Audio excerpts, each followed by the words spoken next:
मैं तुमको आश्वासन देता हूँ, हमारे मंत्री जी की ओर से, हमारे प्रधानमंत्री जी की ओर से, मेघवाल जी की ओर से, रेलवे का प्राइवेटाइजेशन नहीं होगा, नहीं होगा। क्योंकि प्राइवेटाइजेशन करके ये हमारे लोग जो बैठे हमारे सामने, इनकी इच्छा है, तुम्हारे इच्छा के खिलाफ कुछ भी नहीं होने वाला। ये जो मंत्री परिषद है, ये जो सरकार है, ये मोदी जी की सरकार है और मोदी जी के सामने आम आदमी है।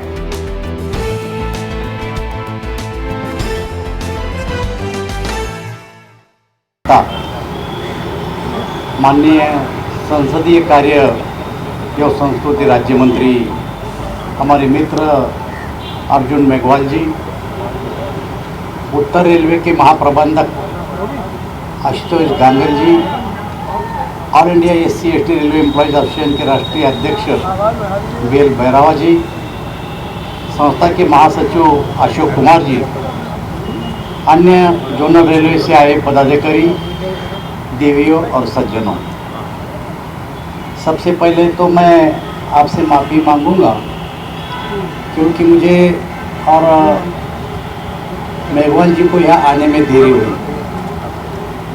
और आप जानते हैं कि आज रेलवे की चर्चा पार्लियामेंट में हो रही है।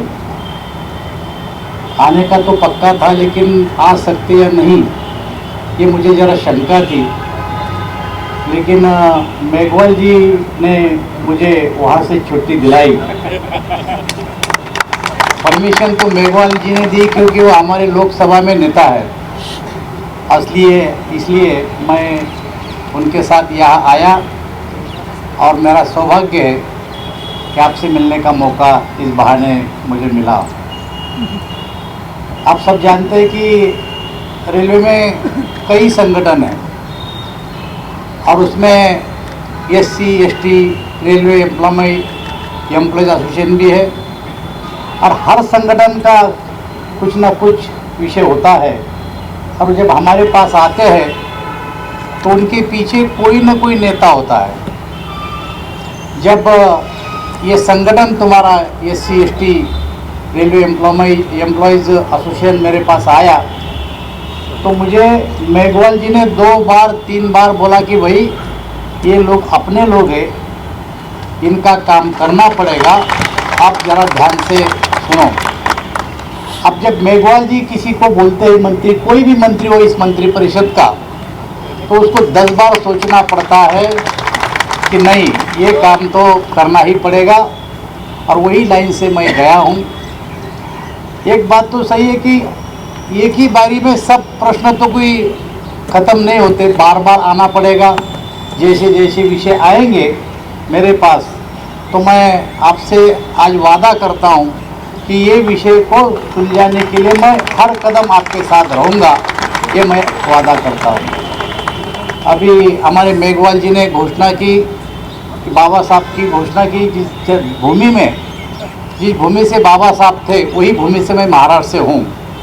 और मैं बाबा साहब के जो समर्थक हैं उन सभी को मैं हमेशा जानता हूँ, उन सभी में हमेशा मेरा जाना आना भी है। उनके प्रश्न जो होते हैं, केवल रेलवे भी नहीं तो हर ऑफिस में ये संगठन बना हुआ है और उनके प्रश्न होते हैं, उनको छोड़ने में छूटने में मैं हमेशा आगे रहता हूँ। तो मुझे ऐसा लगता है कि रेलवे के बारे में मैं आपको बोलना चाहूँगा कि रेल में आजकल कई तरह के प्रगति हो रही है। जब महाराष्ट्र से मैं आता हूँ, इस बार रेलवे में मोदी जी ने बजट भी ज़्यादा दिया है, प्रगति भी होने वाली है। 400 वंदे भारत ट्रेन इस बार हम देश में चलाने वाले हैं।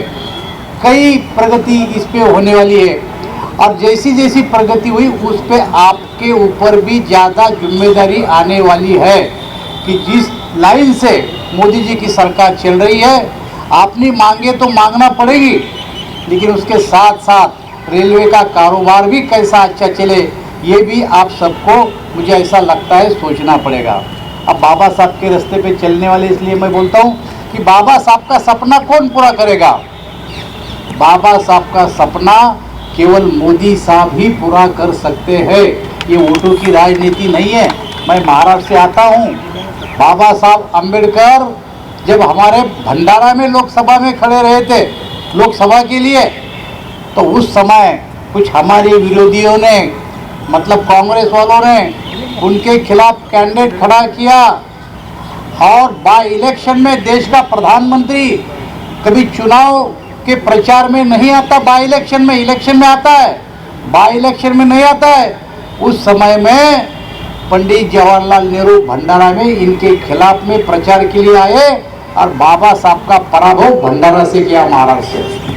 अब ये वोटों की राजनीति है। उसके बाद दादर में बाबा साहब फिर से खड़े रहे, फिर उनके खिलाफ में कैंडिडेट दिया और वहाँ से बाबा साहब को लोकसभा में फिर से हराया, 2 बार बाबा साहब को हराया। और आज की तारीख में बाबा साहब का नाम लेके वोट मांगने की राजनीति कुछ पार्टियां कर रही है, लेकिन हम वोटों के लिए नहीं, हम तो बाबा साहब का जो सपना था, जो दलित, जो पिछड़े, जो लोग थे, वो कैसे ऊपर आएंगे, उनका रिजर्वेशन कैसा रहेगा, ये काम हम करने जा रहे हैं। लेकिन मोदी जी की सरकार में अफवाह फैलाने का काम कुछ राजनीतिक पक्ष कर रहे हैं, जो मैंने अभी सुना और आज चर्चा चल रही लोकसभा में भी सुना कि रेलवे का प्राइवेटाइजेशन हो रहा है।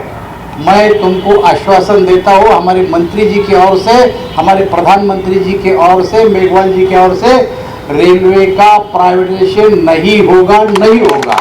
ये कई बार लोकसभा में भी बोला गया, राज्यसभा में भी जवाब दिया हमारे मंत्री अश्विनी कुमार जी ने कि नहीं होगा, क्योंकि प्राइवेटाइजेशन करके ये हमारे लोग जो बैठे हमारे सामने, इनकी इच्छा है, तुम्हारे इच्छा के खिलाफ कुछ भी नहीं होने वाला। ये जो मंत्री परिषद है, ये जो सरकार है, ये मोदी जी की सरकार है और मोदी जी के सामने आम आदमी है। ये खास आदमी की सरकार नहीं है, ये फुटबुट वाले की सरकार नहीं है, ये आम आदमी की सरकार है। और आम आदमी के हित में जो काम हो सकता है वही काम हम आगे चल के करेंगे। यही आश्वासन मैं आज आपको देता हूं।